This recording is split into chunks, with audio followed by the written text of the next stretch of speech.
Love for you to welcome Jim with a warm round of applause. Thanks, brother. Thank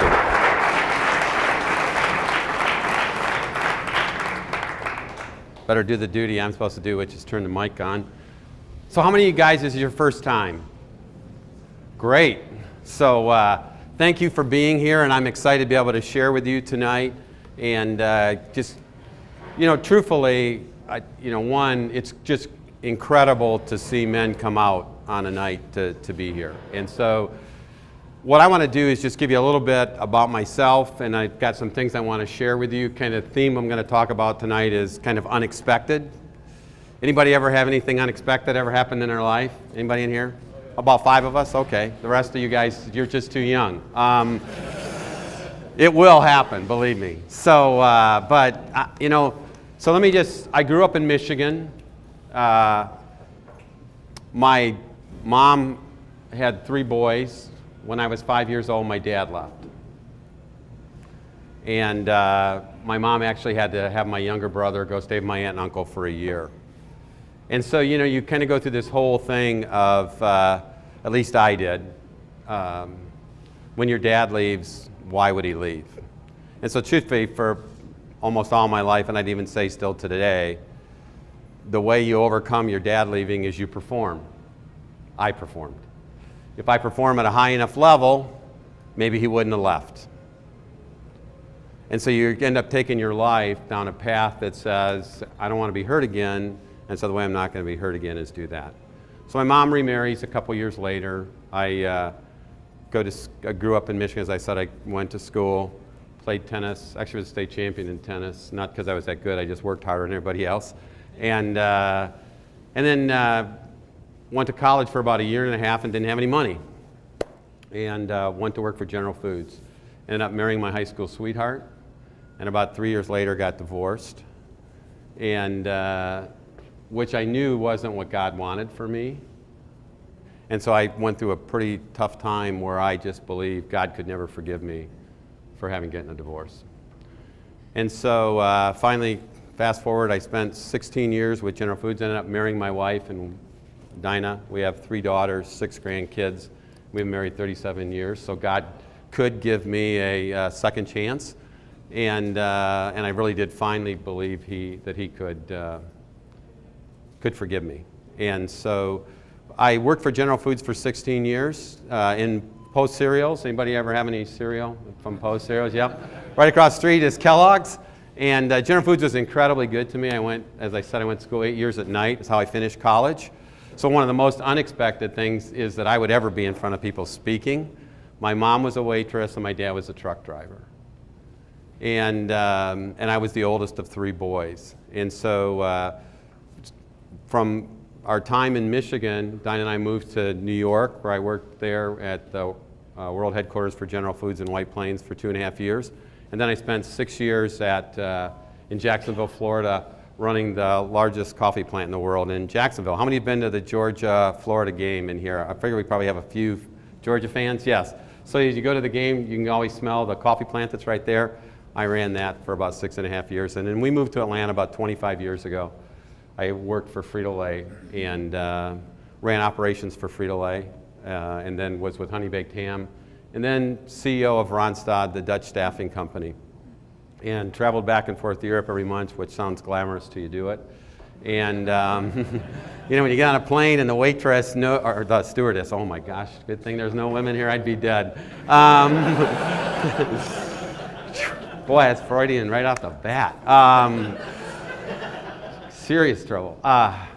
When a stewardess gets on an international plane and they know your name, you know you're in trouble. And so, but I loved it because I always wanted to do something internationally, but I never wanted to live overseas. And so God gave me a great chance to do that. And so I did that for 7 years. And so there were 4 of us that ran the company globally. And so I got to play in the, truthfully during that whole time of my career, in the fast lane of all that goes on in the business world. And I loved it. I mean, I loved business. So one thing I want to be clear tonight, and I'll tell you briefly how I got to the mission. I believe God used me immensely in business. So don't think you got to leave business to go be used by God. I'll just give you a small example. When I was with Ronstadt and September 11th happened, we had 285 people working around that building. Praise God, no one died. But my head of HR of our company said our people wanted to do a prayer meeting. My head of HR, we want to do a prayer meeting, and they want you to lead it. And so we had 400 corporate staff, and we did a prayer meeting around September 11th. And there's a bunch of other stories with that around just how God could use you. So what I want everyone to hear in this room tonight, God can use you wherever you're at. It's not unique that you be in ministry. I would have never in 1,000,000 years expected I to be doing what I'm doing. So in 2005, I left Ronstadt exhausted. Anybody in here tired? Yeah, right? So let me just tell you, I'm older than a lot of you, and I was older when I left Ronstadt. So the treadmill only keeps going faster, and you don't realize it I didn't realize it till it was unplugged. And I literally slept 12 to 14 hours the first month. 12 to 14 hours. And the first day I backed out of my garage and hit my daughter's car, which wasn't a good idea either. And, but I just, if you believe the lie, the pace will get better, it doesn't really get better. So at least it didn't in my life, and maybe you'll do it better than I did. And so I left in 2005 trying to figure out, God, what do you want me to do? And all my friends in business said, gosh, why would you leave business? God's giving you this great platform. And all my friends in ministry would say, oh, why wouldn't you not come in ministry? So those great friends were no help. All they wanted to do was give me whatever they wanted me to do. And so a couple years later, I lost both of my parents, my mom and dad, my first 10 months after I was off, which was really kind of God's timing to give me a chance to spend some time with them. I got a call out of the blue from a search firm from a guy who'd been with Spencer Stewart and said, what do you know about the Atlanta Union mission? I think it'd be great with your faith and your experience. And I go, nothing, which I mean nothing. I'd not given anything, not done anything. I'd never done anything inner city ministry. I'd done a lot with my church, done a lot on mission trips, done a lot with men, but I didn't think at all this is where I'd be. But I said, I'll come and talk to you. So I spent about 4 hours with him and got to learn a little bit about the mission. And with my wife and my 3 girls, we kind of started the process. And I have to tell you, as I walked through it, God taught me a lot and showed me a lot. Probably one of the biggest things, to be honest, I'll never forget, was we have a women's center that serves about 280 women and kids every day. When I was walking away with the head of our HR committee of our board, there were 2 little kids standing in the window, looking out. And I thought, if I was here 10 years and 2 kids' lives were changed, it'd be worth it. And so, but I'm a pretty unusual candidate. They're talking to pastors and guys reading missions and this crazy guy who was the CEO of a large company. And I found out a few years ago it was not a unanimous vote for me to come on board. They didn't tell me right away. And, but as I went through that process, here's what God said to me. Number 1, I want you to be fully dependent upon me. And that's easy preaching and hard living. Number 2, I'd spent my whole life building great teams and organizations. And I thought if you could really do that in the ministry to the poor, because one of my high frustrations with ministry is mediocrity. There is no place in here God did anything not with excellence. And so when the church uses an excuse, there's no excuse. God does it with excellence. And so the third thing was you could go do anything. People wanted me to go run companies. Would you really go serve the least? And in August 1st in 2008, I started the journey at the Atlanta Mission. Anybody know what happened in October of 2008? Market crash, everything got terrible. Our first year, we lost $1.2 million at the mission. Luckily, we had a reserve. So great business guy managing the mission well. But what I want you to know is that the thing that I would tell you is it's been the hardest job I've ever had in my life, and I really mean that. And I cannot imagine my life if I hadn't done it. Because it has changed me. Because every day when someone shows up with everything they own in a bag, it gives me a very different perspective.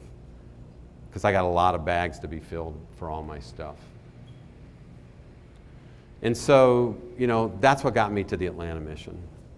Atlanta Union Mission, we became the Atlanta Mission. And what I want to talk to you tonight a little bit about is kind of this whole thing of unexpected. And I want to start with just that, when you look into the scriptures, the thing is, because men, what I love about this is I believe, and one of the biggest things I love about the mission, and one of the things that breaks my heart, is I look at men like this size group, and I know God has a purpose for everyone in this room, and that you have, and God has placed dreams in you to be done and used by Him, just like our men at the Atlanta Mission. And I've seen it beaten out of them, to be quite honest.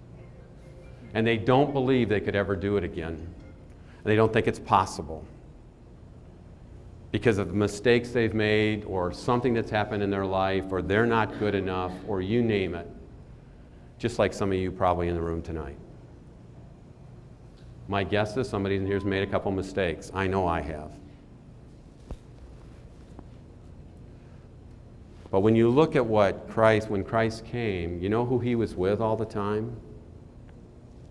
Unexpected people. In fact, that's what drove everybody crazy, especially the Pharisees. What in the world is He doing with those people, right? You know who they told He was coming? The shepherds. It started right off. Who are we going to tell? Our buddies, Pharisees, are all on the phone waiting for the call. We're going to tell the shepherds. And by the way, they were scared to death. And if we had any lawyers in the room, if you were a shepherd, you couldn't stand in front of the courts because no one would listen to a shepherd. And the angel would say, He came for all. He came for everybody. And so the whole unexpected piece of Him was He came for everybody. And because He came to a shepherd, everyone could believe it. And those shepherds began telling Him. He was with the Samaritans. He was with people who were sick and lame. He kept always hanging around with people that were unexpected. And let me tell you, for me personally, what's happened in my life is I hang around a lot of people today that I didn't expect ever to hang around. I can tell you when I was CEO, I didn't hang around any of the people at the mission. None. Not because they probably didn't matter to me, I just didn't hang around them. And so I didn't have relations. I was as hard as anybody would be on crime until I realized a felony is a life sentence. It's not a sentence you serve in jail because, by the way, you can't get a place to live, you can't get a job, you can't get that done. I didn't know that. Because you know why?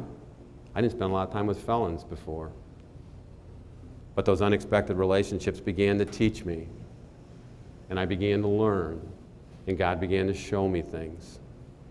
And I think part of the reason Jesus was with people no one expected was He wanted people to know all people mattered to Him, all people were important to Him. He had plans for all people, and we could all learn.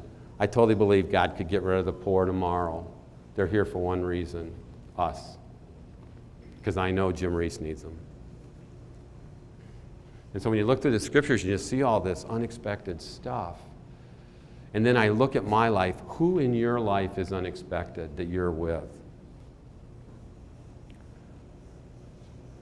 One of the things, in 1993, I was at Promise Keepers in Boulder, Colorado, and it had a huge impact on my life.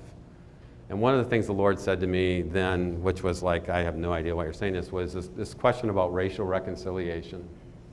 And I'm like, I'm a white guy in the business world. What am I going to do with this? Fast forward 25 years now. I have a whole different appreciation because I have friends that are not the same color as me, that I didn't understand. When I watched Hidden Figures, I got mad. And you know why I got mad? Why didn't I know those women had that much impact on our space program? And so unexpected relationships. What does it do? How does it change you? How does God use it? And you really see it through the scripture. So that one is, What about the whole thing with the unexpected relationships? The other thing that happens in my life is with those unexpected relationships, it really creates a very different person in me. Changes me. How's it change you, Jim? I'll give you a couple examples. One, I've gone to church at Fellowship Bible Church for 25 years. And my pastor there is Crawford Loretz, African-American guy that is probably my dearest friend who married my daughter. And I don't have no idea where anybody stands politically. I can guess, because I know where I stand politically. But when Crawford called me after President Obama was elected and was crying because he could say to his grandsons for the first time in his life, he really believed. He could look at him and say, you could be president. I would have never known that. I didn't understand that story. Or 2 weeks ago, or 3 weeks ago on a Tuesday morning, when I'm doing a Bible study with 50 guys and a bunch of groups, and a 26, 27-year-old African-American looks up and says, and he was speaking for the whole group, now 60 men. So imagine, it's kind of not as big as this group, but it's this group. And he raises his hand and he says, Jim, why will no one talk to us while we're on the street? Why will no one talk to us? See, the real issue with poverty isn't financial. Don't believe the lie.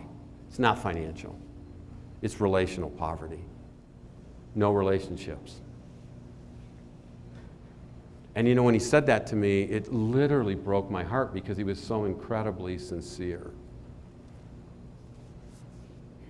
And so I had to come up with an answer, and so, you know, what was my answer, right? Well, it's a problem this big. It's not easy to answer.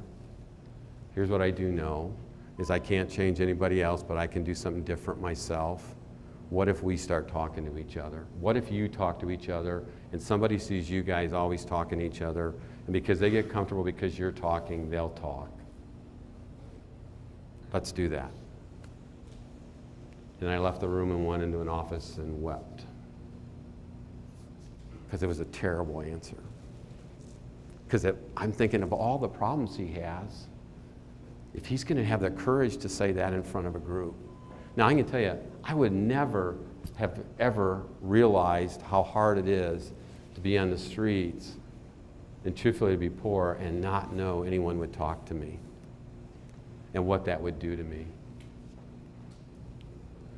And so are we in places that you can have unexpected relationships that can create some of that unexpected change in you? Because you're looking at a guy hit 10 years ago, let me just tell you, and part of my whole heart of being here tonight is, I don't want you to wait as long as I did. If you could, don't wait as long as I did. Don't miss what I missed. Because it's changed my life. In early January, I've got 6 grandkids. Yay! And 4 girls and 2 boys. And so we do this thing called Grand Adventure. I go along, my wife plans it, if I'm really honest with you. So it's kind of the way it works. Anybody else have that problem in their house, right? Yeah. Good, I'm not alone. And so what we do is it's kind of a day to go away with your grandparents and spend. So we went to the aquarium. We had a fabulous day. We had so much fun. And so I coursed downtown. How do I save money? I park at the Mission so I don't have to pay any parking, right? So I did. And so we walk over to the aquarium, you know.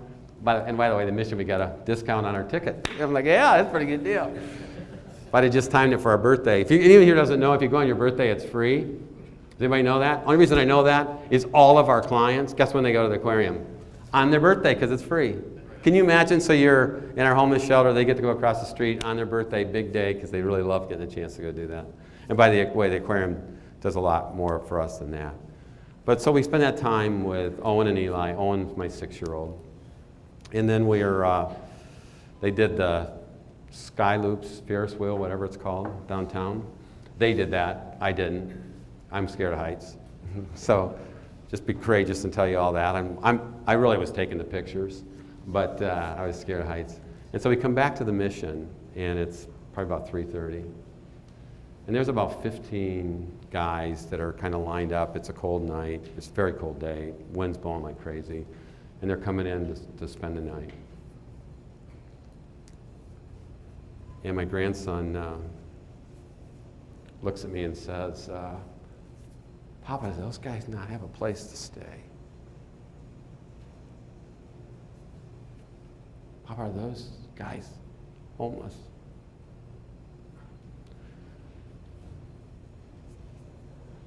Yeah, Owen. And his heart and his face was so heavy. See, now on the other side of that, you walk through that door, we're serving 400 men. He didn't see those. He saw the 15 waiting to come in.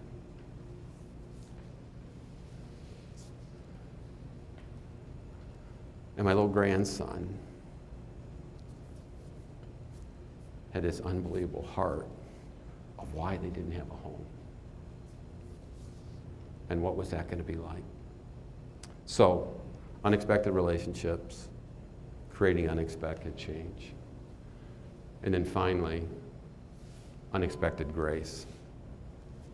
See, one of the things I've learned, and I think one of the things Christ did in here, was that when you really get to walk or you're in somebody else's shoes, you get a chance to begin to understand and give grace that I wouldn't have given before.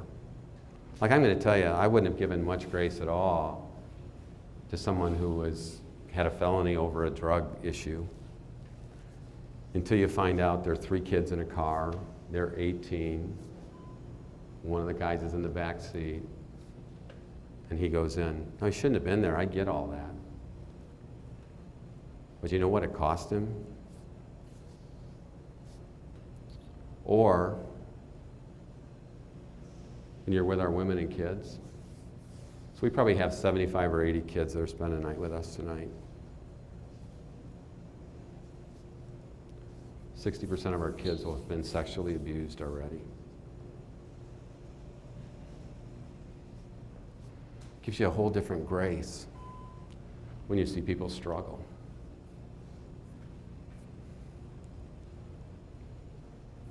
Because of relationships I didn't expect to have.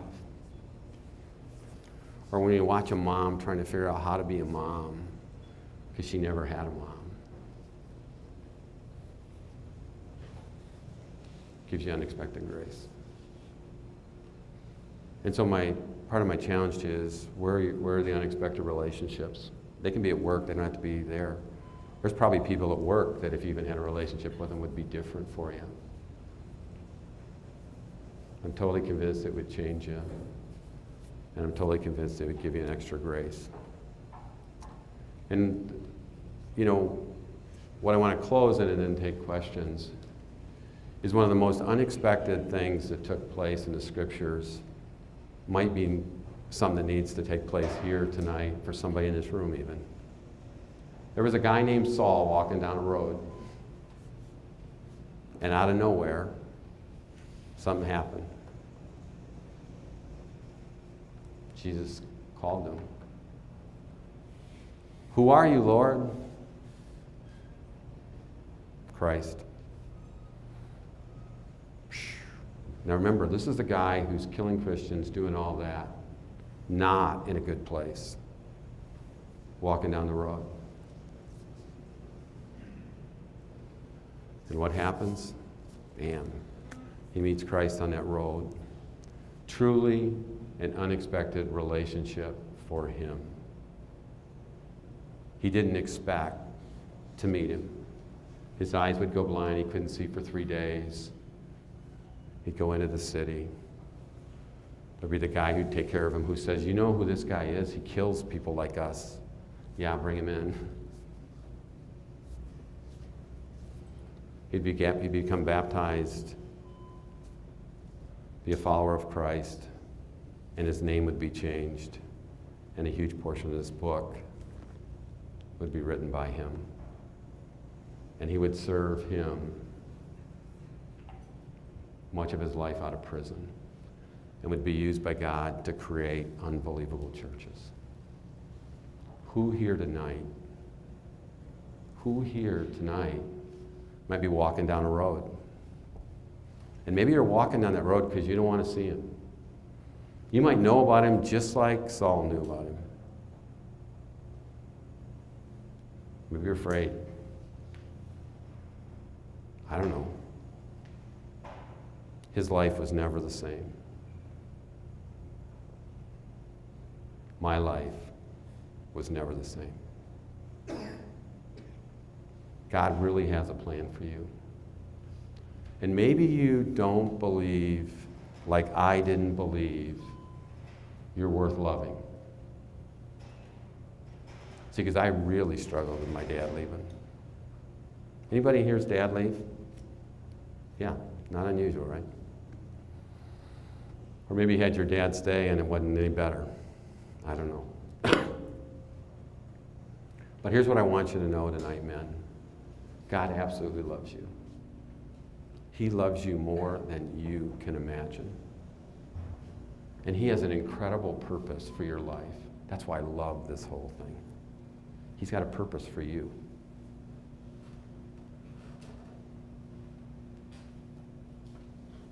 But it might need to start for you with that first unexpected relationship. And that's the relationship to know Christ. And maybe it's not. Maybe it's just coming back to where he's at. But I know in this room, God has great things planned by everyone in this room.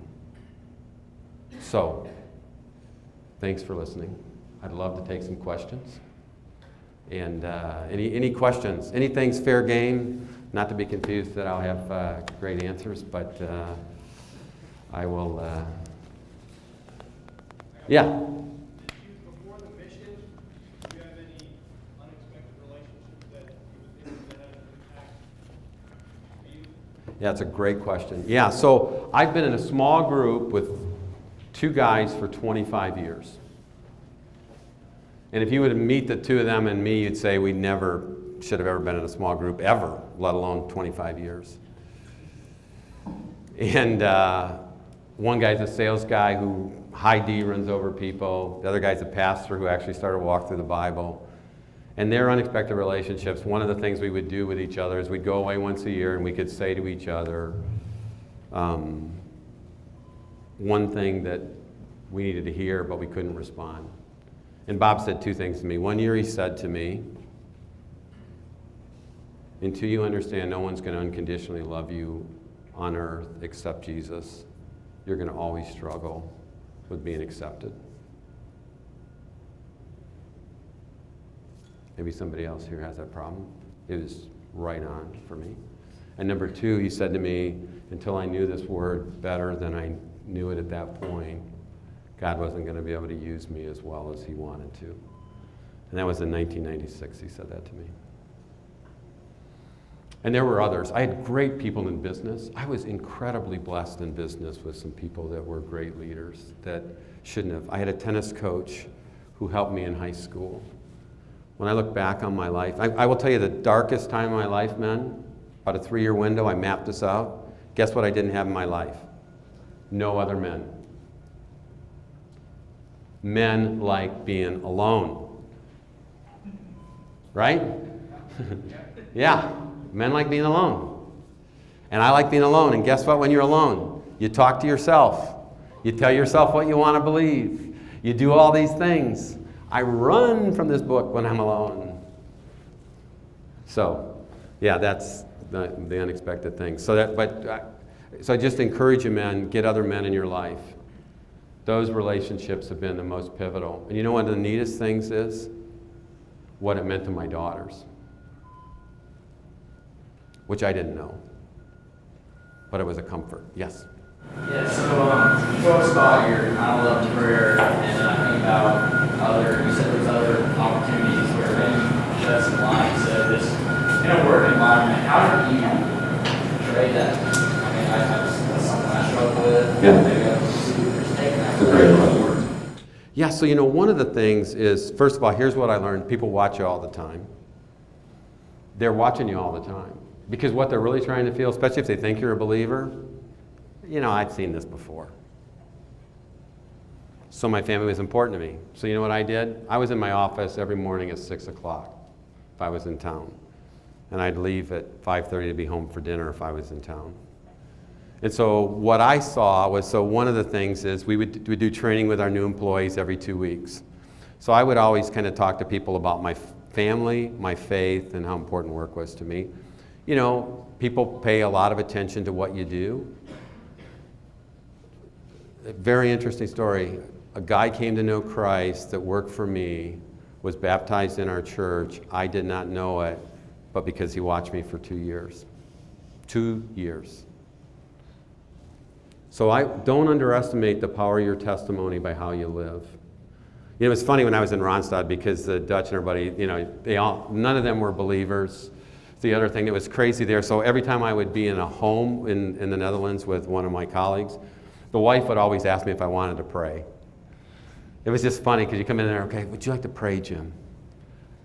Yeah, I'd love to pray, with their kids and all that. But, but the guys, I'm sure, were going crazy. But, you never knew. So one of the things that was interesting was that when I first was in the role was, they swore, cussed, you name it. It was bad language. And well, then they'd catch themselves and apologize to me. And I go, what are you apologizing to me for? I've heard a lot worse than that. You forgot I ran plants. Don't do it for me. I don't care. And so I think it's be real. The other thing is, I did a study by Henry Blackaby a long time ago called Experiencing God. And one of the things that stuck with me from that study, probably the most important thing was, anytime any spiritual conversation starts, stop what you're doing and listen because God's there. And so I would use that as a cue because people would come in or I would hear things and then I would all of a sudden be that opening. And I know it's hard, but I tell you, your example is the most powerful example. And don't underestimate it. Please don't underestimate it. People are watching you all the time. They see everything. Another thing I did, just guys, because it was a way, how did you protect yourself? I had a guy when I was with General Foods, Phil Smith was the chairman of our board early on in a career, and I heard him speak one time, and he said he'd always learned that he left meetings because, bad things happen late, and don't get yourself in a position that you're in the middle of stuff that's going bad. And so I always went home early. I might be at an event, 10 o'clock, I'd go home, but I would always protect myself some by being able to, guard myself and not being in situations that potentially could get out of control. And but I had fun and I loved work, and I don't think people knew I was a Christian, but I think they thought, and I'll tell you, I think you had to perform. That was not optional. Shareholders didn't care whether I was a Christian or not. They didn't care at all. And so that's really for me probably the big thing. But don't underestimate the power. Other question, yeah. So, all of us interact with homeless people all the time, in some form or fashion. And I'm trying to think of a way to phrase this, but when we interact with homeless people, just in your experience, if they're begging for money, for example, if we don't want to give them money, we have a preconceived notion about that, what are some tips or some things we can say? It's a great question. Or whatever. And so, first of all, I think that, it's not usually a good idea to give people money. So let me just say that. Now, one thing I tell you is carry around with you sometimes McDonald's cards or something that you give them that would translate only to food. If you have the time and you feel it's safe, I'm going to tell you the most powerful thing is go sit with them while they eat. Take 2 seconds and just get to hear their story. And here's what they're going to do. You're going to ask them a question, and they're going to play with you, and then you're going to ask them a second question, and they're going to play with you, and when you finally get to a third question, they're going to believe maybe you really are interested in hearing their story. Don't overreact to the story. It'll probably shock you. I could shock you with stories. But I would just encourage you to, if you can do that, you got to be wise too. You know, some of them, not everybody's there. Some have mental issues. You got to be careful of that. You know, the honest truth is there's almost no one in Atlanta that's going to starve that's on the street. You know, one of the problems we have, quite honestly, is people going out and feeding people on the street. It's like you're enabling them to stay on the street. So there's a bunch of women on Northside Drive. Anybody go up and down Northside Drive? You see the women on Northside Drive? Literally drives me crazy. Because here's what happens. So police will come by, take the tents, we try and get them in. The next thing you know, 24 hours later, somebody's went and bought them a tent. Because they think they're helping them.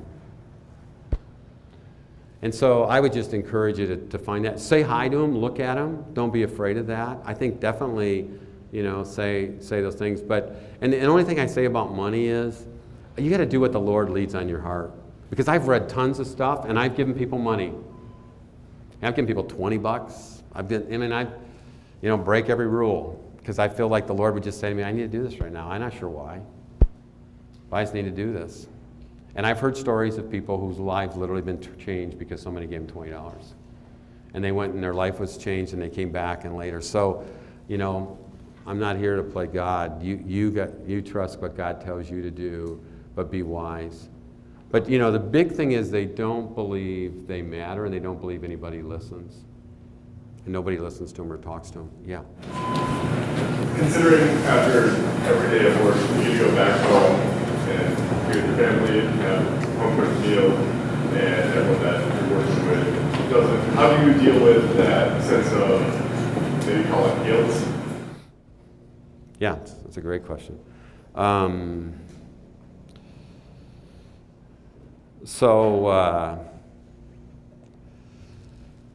So God's used a lot of the process to help me understand what's important and what's not important. And so I'd say over time I've gotten better. I would say that I'm not sure that, now, like the thing I shared about Owen, it was so hard for me getting in a car because I knew we'd just spent a day having a great time. I didn't sleep hardly that night, to be honest with you. And I think it partly because it was my grandson and I didn't have a great answer. But I think that, you know, I think one of the things the Lord has blessed me with is that I don't think I could do the work if I couldn't let go of the failures of people. Because here's one of the things, fellas. We play with live ammunition. People die. There's 11 people that died in Atlanta on the streets this winter. 11 people. It's not practice rounds. People die. But I think one of the things the Lord has really blessed me with is the ability to not wallow in when something bad happens. And it just, I'm really thankful for that. But I would tell you, I struggled terribly trying to find balance. When I tell you it's the hardest job, I probably shouldn't share this, but you know, I was in my job 2.5 years, so don't tell anybody else. And I had my chairman, my vice chairman, and another member of our board in my basement in January after my second year. And I said to him, I'm not telling you this because I'm going to leave. But I'm telling you this, if I keep trying to do this the way I'm doing this, I'm going to die. And I think I would have died. And a really great friend of mine helped me process through, which was kind of getting on paper what the next 5 years looked like. But I have to tell you, it was very, very hard for me. And it was because it was the urgency of the work, the challenges of 08, 09, 010, feeling this enormous responsibility, an organization that couldn't react. You know, one of the things that happens in business that didn't happen that much in the nonprofit world, to be honest with you. In the business world, we get around the table, we all say, here's what we're going to do, we break, and everybody goes and does it, right? Well, here's what I learned when I was first at the mission. We get around the table, we break, and everybody go, what do we do? And I'm like, and you'd have to train. And so what I realized was, okay, it wasn't they weren't bad people. We'd never developed them. We'd never give them any skills. And so they couldn't do that. So before we could do anything, we had to train people. And so that wore me out as well. So that's, and I think that there's so many miracles of what God does. So one of the things I tell people all the time, and I want you to just go away knowing this, if you want to believe God is still in the miracle business, come and spend a day with us. Come and spend a day. He is still transforming lives. Lots of times when I'll speak or do something at a church, I go, I'm just here to report He's still alive and He's still changing lives. Because I could march tons of people up here. There's a guy who goes to Buckhead Church who's a great friend of mine. There's another guy who spent 16 years under a bridge, guys. 16 years under a bridge. He's doing great. 6 years clean and sober. He's doing great with his grandson, his grandkids. How do you get under a bridge? I mean, I spent a lot of time trying to understand from Joe, how did you get under a bridge? Well, here's how Joe got under a bridge. When Joe was growing up, his dad was a white-collar worker, probably like many of you in this room. The only difference was he beat his wife. And Joe and his brother watched his dad beat his wife, his mom. And they'd try and get him off, and it was a terrible situation. And so the dad would travel from Monday, come home on Thursday, and every Thursday night when he would come home, Joe, up until he was probably 13, wet the bed. And you know what his dad would do? Grab the mattress, bring it out front, so Friday morning every kid that Joe went to school with could see. And so at 17, Joe ran away from home, hid in Atlanta for a year, got married, had a couple kids, but never really dealt with all of that pain. And then he started drinking, and then he drank more, and then he lost his wife, and then he lost his kids. And one day he literally took his truck and drove it to his brother's house and went under 85 and stayed under a bridge for 16 years. And if Joe was here right now, you would never believe he spent 16 years under a bridge. He looked like anybody in this room other than he's older. And God's transformed his life. And if he was here, he'd tell you God transformed his life. By the way, he was under the bridge one day. Somebody threw alcohol on him and threw a match. Caught him on fire. So he was in Grady with burn unit. But his life is totally different. And what's so neat is, his grandkids love that they get to spend time with him. It's so neat to see that, just to be able to see those. So guys, just know, you get it unbelievable to see what God does. And so it's just neat to see. One more? Yes? For those of us who are in that corporate world that you're in, some of your community, we can very easily differ our days and our lifestyle, having this unexpected encounters you talk about. Do you have any just advice or anything of how we could put ourselves in situations where this might happen? Yeah, I think it's first thanks for the question.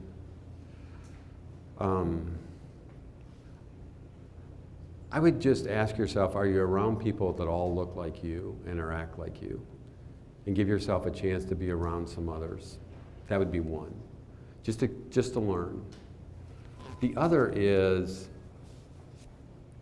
I know for all of you that are in the business world today, it's harder today than it was even when I was there. Because these don't help. They don't help me. I use them like crazy, but they don't help me. So the treadmill you're on is a really fast treadmill. The other thing that I would say is, where are you getting your purpose? Is your purpose really from your job? Can you slow down enough to really say, you know what? Because part of it is creating enough margin in our lives to be able to have those relationships. It might even just be the friends you have. If I could encourage every man in here, the biggest thing I'd say is get in a group with 2 or 3 other men. If you are not in a group with 2 or 3 other men, you are headed for disaster. Mark my word for it. You're headed for disaster. You're looking at a living testimony of it. I'm telling you, I would have done tons more stupid things if it wasn't for Bob and Frank and John, who was the 3rd guy that was with us, who's in heaven because he died of cancer. Get with other men. So if I was going to say, if there was anything I would do to do that differently for you guys, be with other men. And just share life. Because, the challenge is, and so I'm so guilty of this, so you just got to do this. So when you come into a room, we all put on our face, right? Or maybe you guys don't do that, right? Just me. So when I would come into a room as a CEO, I'd put on a face, right? So everybody knew who I was, what I was. You had to kind of live up to that standard or whatever. The truth of the matter is those 2 guys, they knew what was way behind the face. As did my wife and girls, by the way. They all knew. Sounds like a crash. So, I would just say a great place to start is get some other men. And then I would even say, get those other men and go create some of those unexpected relationships. And if I could redo my men's group, I would have had a person of color from the beginning. I never had. I did with Crawford once I got to know him.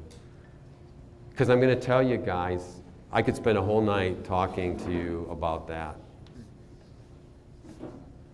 Because the problem is, you don't know what you don't know.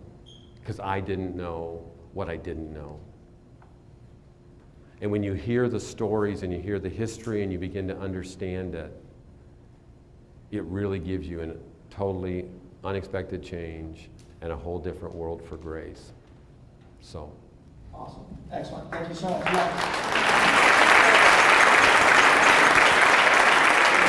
Yeah.